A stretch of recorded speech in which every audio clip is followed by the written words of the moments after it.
Yeah, rich to Nairobi, rich to Nairobi, rich to Nairobi. Josh, show us the light. This movement frenetic, the chi is kinetic. You know what's up, we just leveling up. Eternal life, children of light. Blessings upon you, the truth and the pride. Women heal earth, cherish your worth. Get us back on track like we birthed.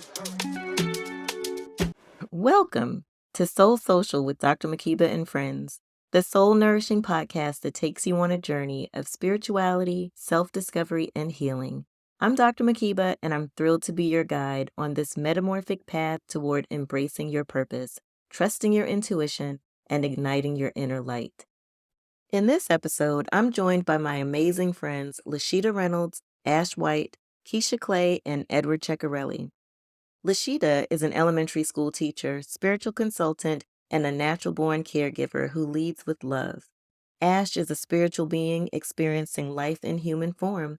She brings her warrior spirit and insights on navigating shifting energies to the conversation. Keisha is a veteran hairstylist with divine gifts to share. Keisha believes that rediscovering our connection to divine intuition is synonymous with rediscovering ourselves.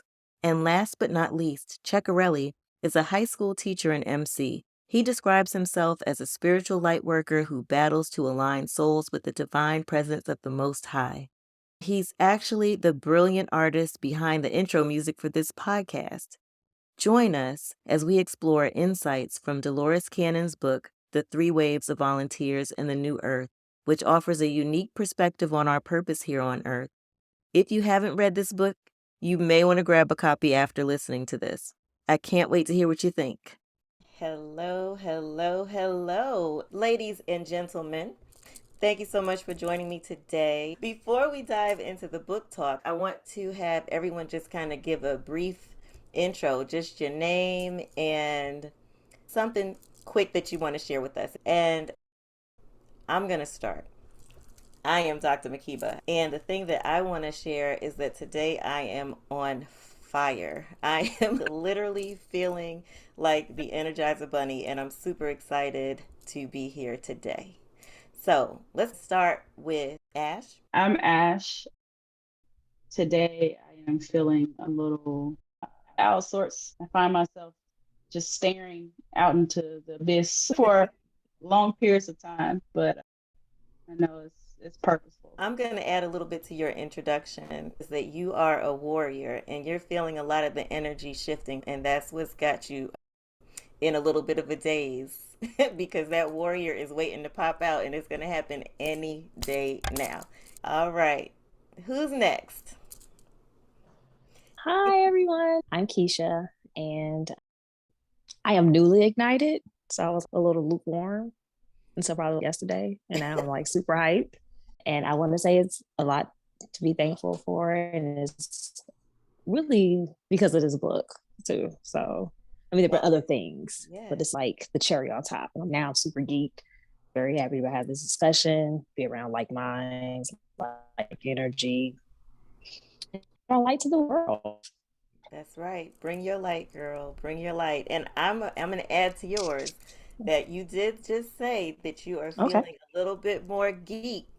And a lot of it has to do because you started reading that book yesterday.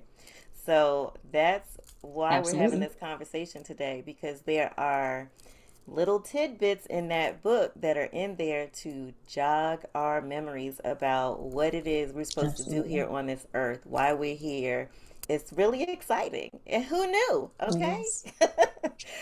Some people knew. We were late. I think we were a little late, but that was totally on purpose. All right. LaSheta, please introduce yourself, darling. Hello, everybody. My name is LaSheta. I am many things. Most of all, I am a service worker.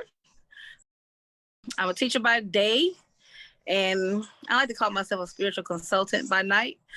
I don't know who just sent energy, but my hands are extremely warm now. So whoever sent that, thank you. I'm an ancestor venerator, and I work with children. I do a lot of things, and I just really try to give more love than there is in the world. So I am a natural born caregiver, and I'm a Cancer. That's right. Cancer's in the house. Whoop, whoop. I'm a Yeah. Cancer also. And I'm going to add that LaSheta, this beautiful soul, is a new spirit. And we're going to learn a little bit more about that today. All right, Checka. It's your turn, sir. Blessed love, everybody. I just want to say, LaSheta, as soon as you said that, I felt a wave of energy over me. So thank you for that.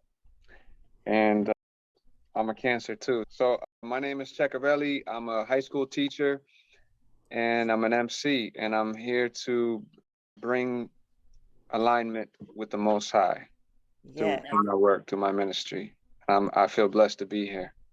Absolutely. you are a blessing to this earth. The thing I wanted to add about you is that you literally have a number 7 in the palm of your hand. And I'm like, okay, God, I see you. I see you.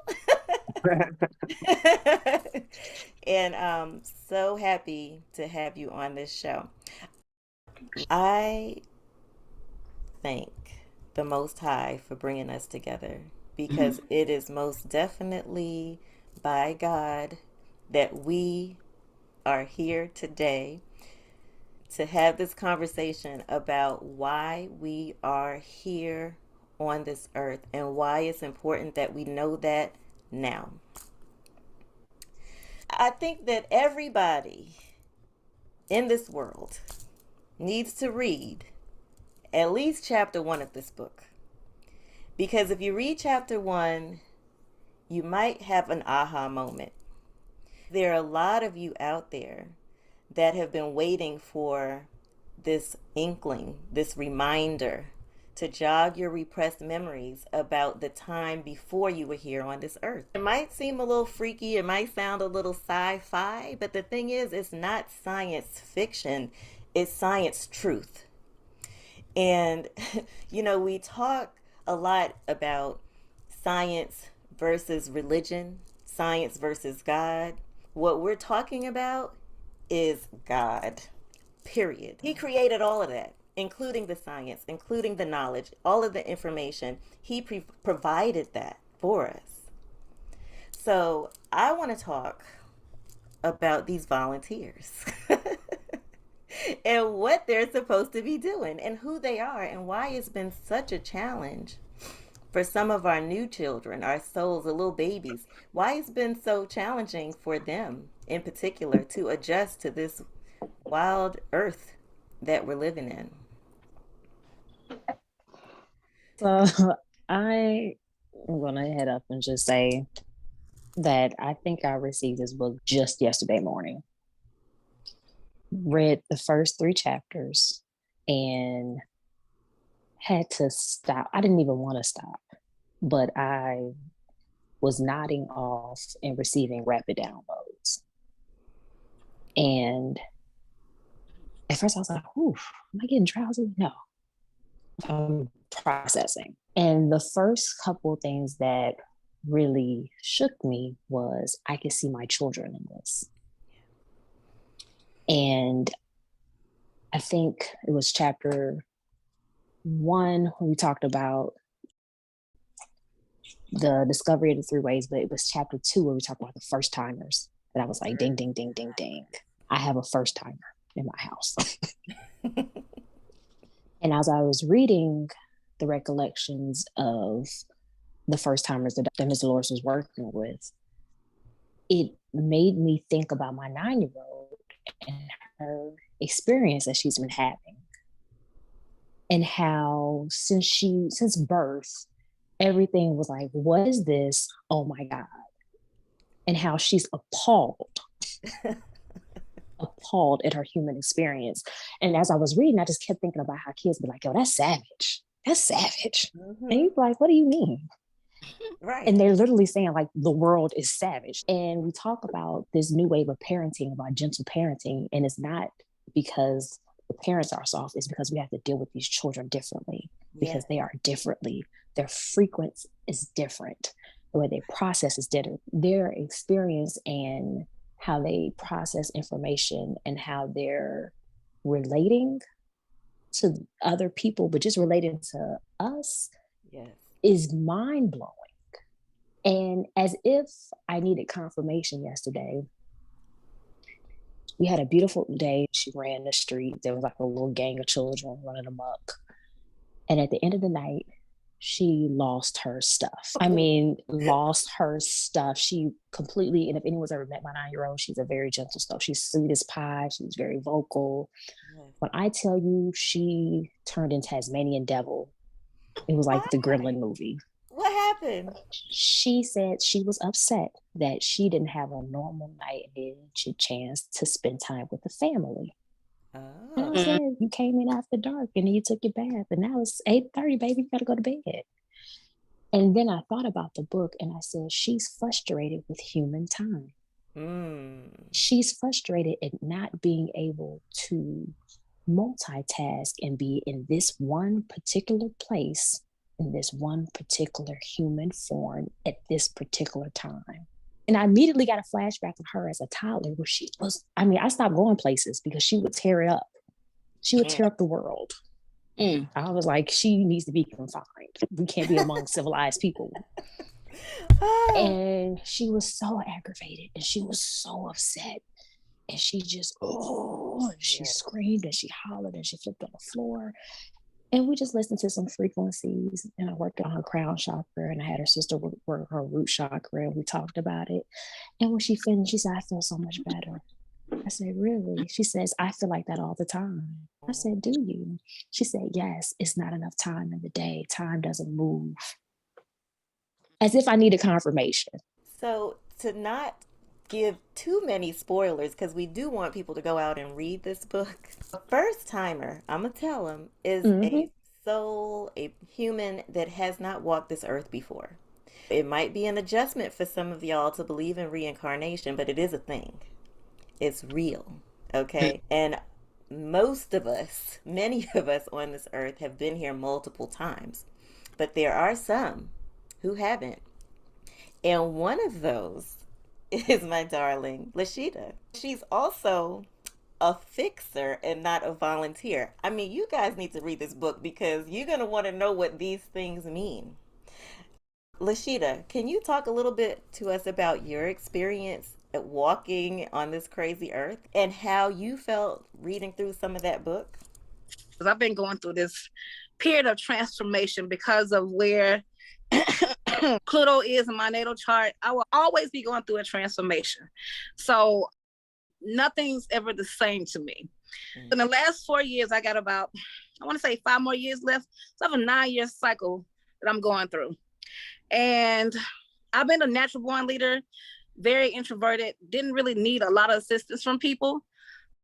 Even when I was a child, I went to school. I most times slept in school because I learned this stuff and it was just boring at some point. I wasn't a behavior problem, but it was just, I already knew it. So, and let me just chime in. That's an issue with a lot of first timers. They get bored easily, and that's why so many kids have been misdiagnosed with ADHD. My child is one of them. So just think about that they're not conforming because this stuff here on earth is archaic compared to where they're coming from. So in the process of me losing my mother, not really losing, my mom passed, a lot of things were revealed to me by spirit.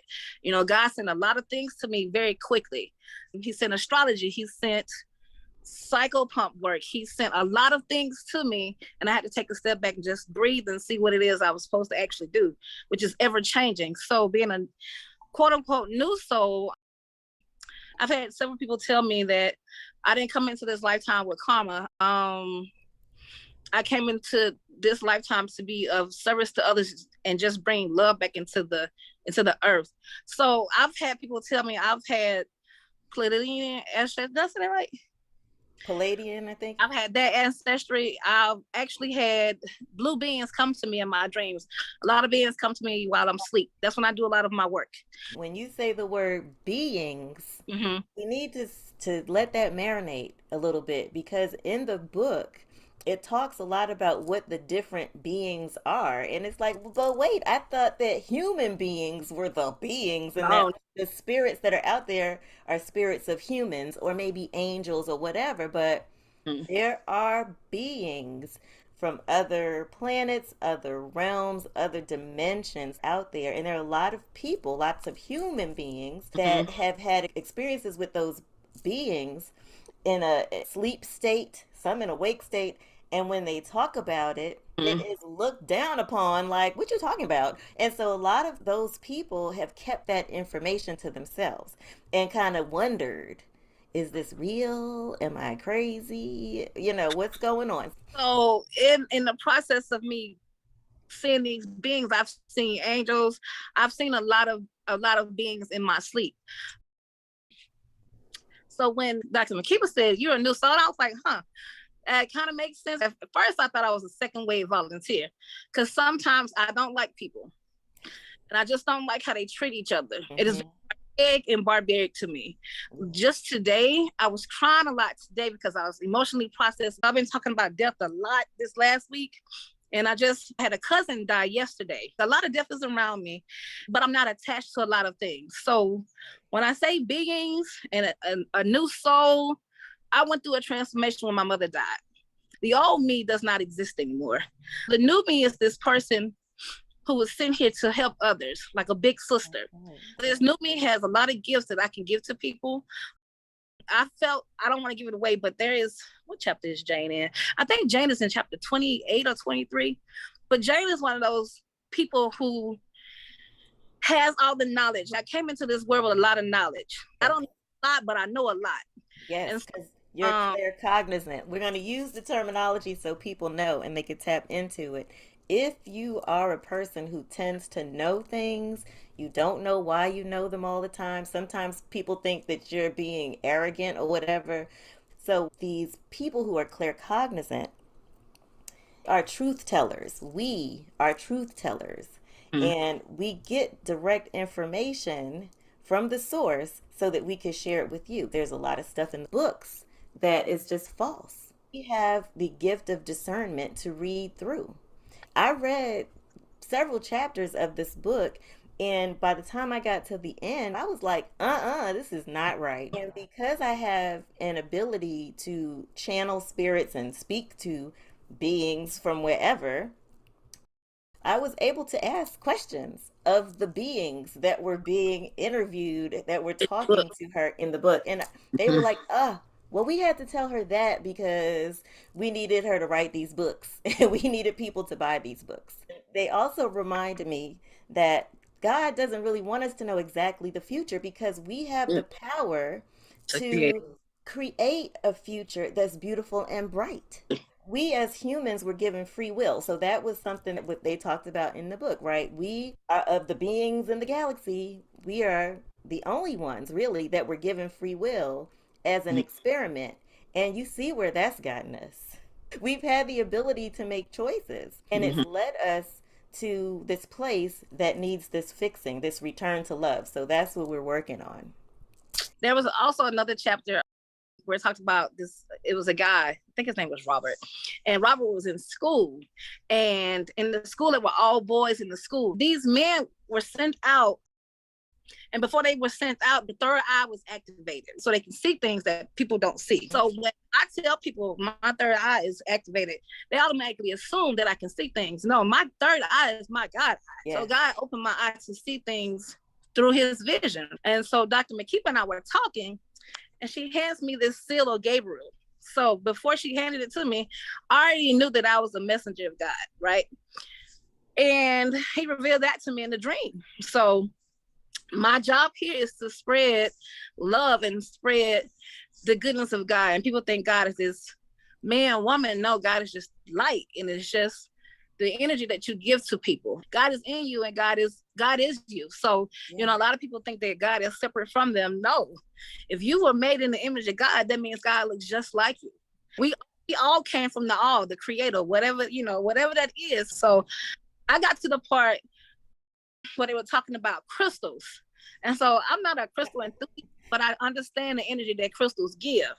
And so I've been told to wear certain crystals because of the work that I have to do. I'm going to go back and read the other chapters, but the book is very good.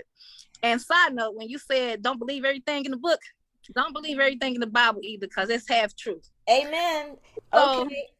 The book of Revelation is a future forward book, and it's a dream, and it was put in there to kind of throw us off. Stuff is going to go down. It's going to happen, but God does not want us to know the end game. He just really wants us to be good humans, to love each other and stop messing around. That's not what we're here for. Ashe, I want you to talk about Uriel and your relationship with this angel and your thoughts about it since it was introduced to you that that was your guy.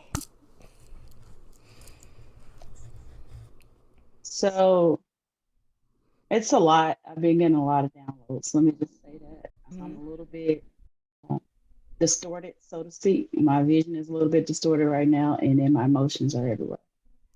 But Uriel actually operates in two chakras, the root chakra and the solar plexus, but more so the solar plexus.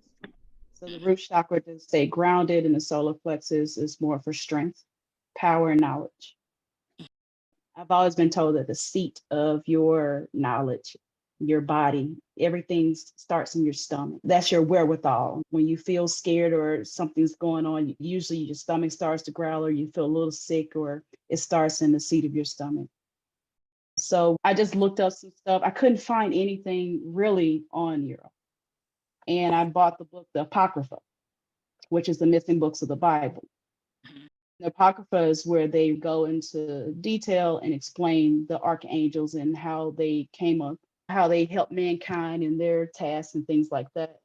Uriel is considered a fire of God, the God's light. He resonates with the sun. He's a protector of the southern region. He's the guardian. He is the angel of wisdom and the philosophical illumination. He operates through fire. You said when you read the book that he was communicating with you. So that angel has been communicating with you since you were introduced. Yes, in a very big way. I met him last night. He had always been around. Ever since I've come in contact with Uriel, my throat chakra and my stomach has really been uneasy. And the message I got last night was that he is still to come back, because there's a lot of things spiritually in my stomach that has to be removed. And there's a blockage right now. And I asked, is it because of the food I'm eating, or, and I'm drinking mass amounts of water. So I've changed my diet. My palate has changed. Everything's changed. It has nothing to do with what you're ingesting. It's everything to do with what's already in there that we have to take out. So I had a lot of anxiety. I am an empath. I have not really acclimated myself to people and their energies. So I take on a lot of energies, and I have to basically keep a shield up over myself. But even with that, I feel people's energy through the phone, through text messages, everywhere. Pretty much know when people are down. You're one of the most energetically sensitive people that I know. And even when we did our Reiki session together, like, you felt everything on the table. You felt everything. It was like having a Reiki surgery when I got parts of your that's body. what it felt like. That's what it felt like. That was some pain. I didn't. Yeah, and I think it aligns a lot with why you're here on this earth. Like, the things that have happened here on earth are sickening. Yeah, I feel sick right now. I feel like I have to throw up the whole day, Makeba. I know. There's nothing I can do. I've tried everything: walking, going outside, grounding, saying the Lord's Prayer. Saying the prayer you gave me. Nothing is lifting. I know you can hear my voice shaking. Nothing is really lifting it. You're feeling the pain of the world. You're feeling the pain of the earth. We'll work on that some more for sure, so you can get through it.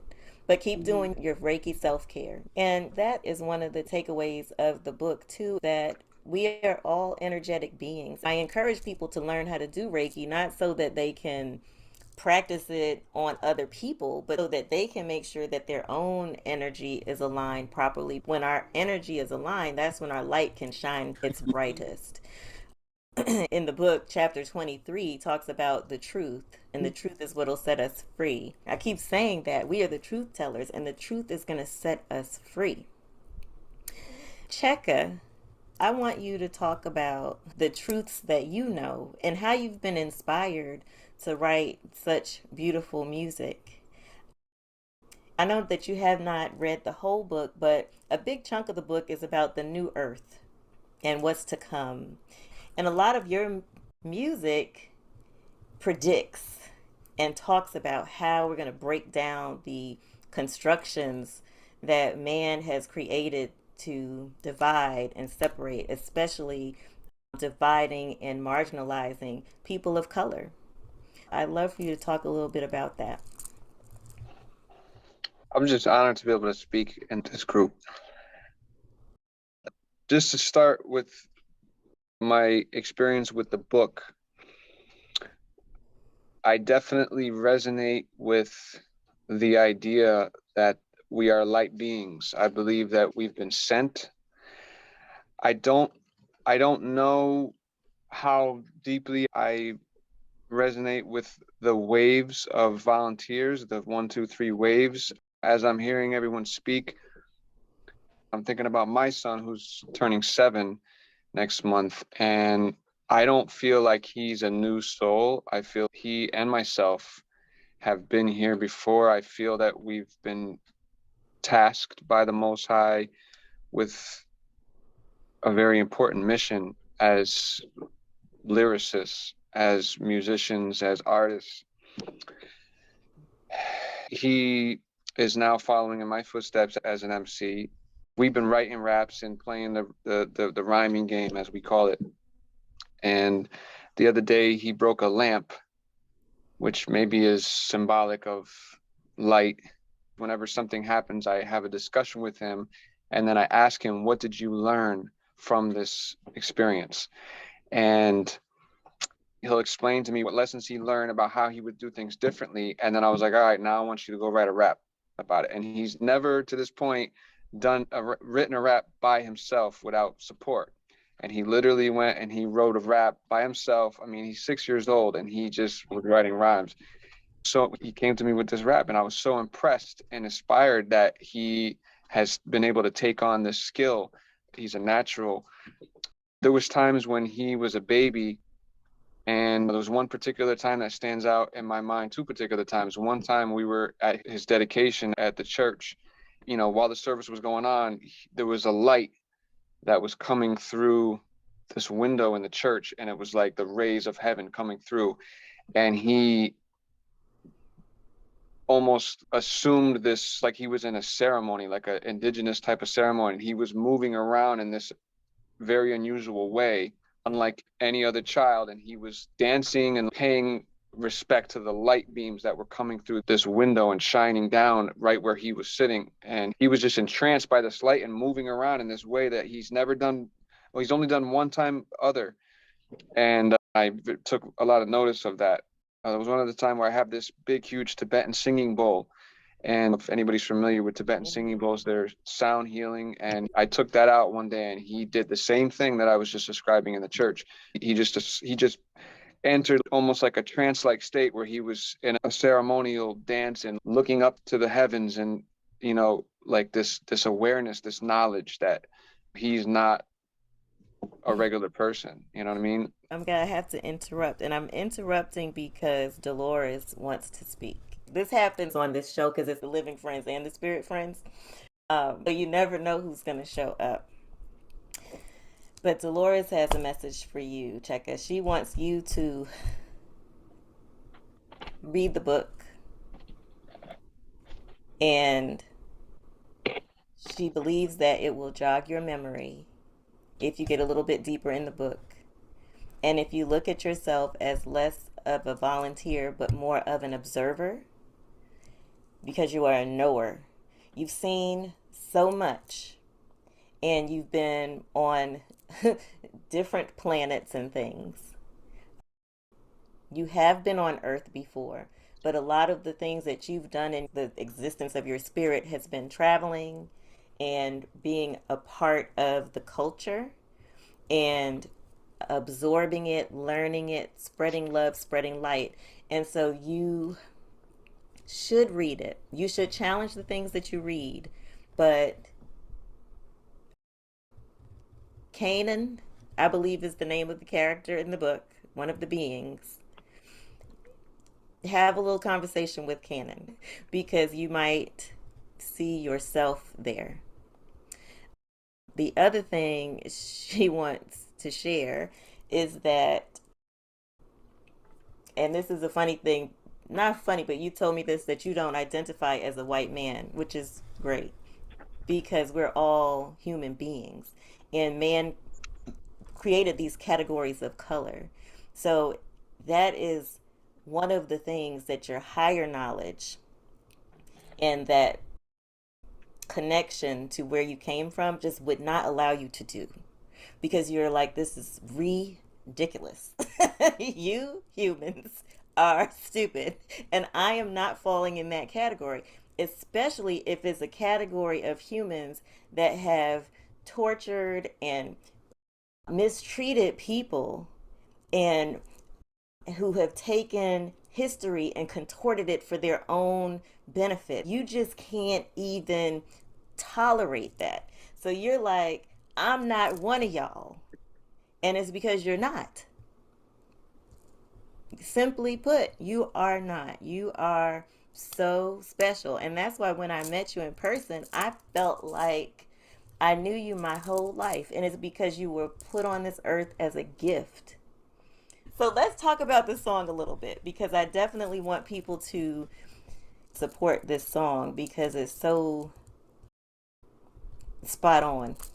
If you had to share in just a couple of sentences, what is it that people need to know about the song? It's called The Exorcism, correct? Yes. There's a few things on what you just said, but we'll revisit that at another time. As far as the song, The Exorcism, as an artist, I'm 40 years old. I'm an MC since I was 12. I wrote my first song after hearing Tupac's Dear Mama. That's what inspired me to become an artist, and I've never stopped.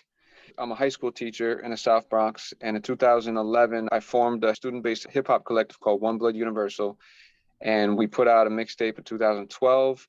I strategically released my first mixtape called The Final Renaissance on December 21st, 2012, because everybody was talking about that being the end of the world. And what the creator has shown me is that that was the beginning. That was the beginning of what I call the Final Renaissance.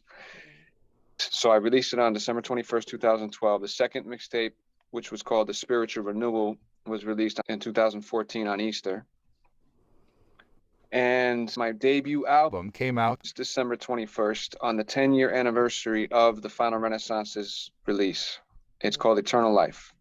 If I could give the message of the album in one line, they always say that nothing is promised but death.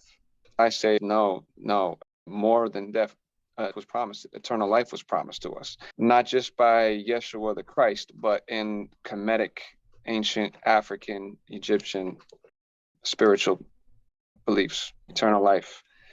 So the song The Exorcism is the debut single. We have devils and demons in our homes, in our relationships, in our communities, in our political institutions, and in ourselves. Mahatma Gandhi said, the only devils and demons are the ones running around in our hearts, and that's where all the battles need to be fought.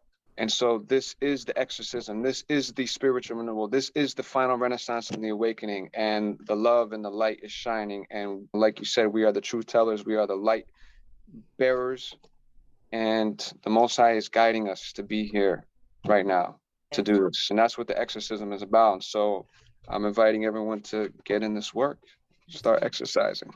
Oh my gosh, I love talking to my friends because they are awesome. We can go on and on and on about this book, about our gifts, about what's coming, and all of that. But I think we're going to have to save some of it for another episode. I want to remind people that the topic was The Three Waves of Volunteers in the New Earth by Dolores Cannon. There is some information in that book that was really fascinating. Whether you buy into it or not, it's worth a read because it might trigger something in you that'll bring you back to before your time here on earth. And if you get there, I'm not sure how you're going to feel. If you let the spirit lead you, you'll get out of it what you need to. So go ahead and give it a read. Knowledge is the gift. I need people to understand why they're here. And I think that you will if you give this book a read. And we can talk about it some more. Another time. All right, y'all. I'll see you next time. I hope you enjoyed this episode. Stay tuned for episode 4, where I talk with a few of my friends about trust and the importance of trusting our gut. Come on, yeah. Rich to Nairobi, rich to Nairobi, rich to Nairobi. Josh, show us the light.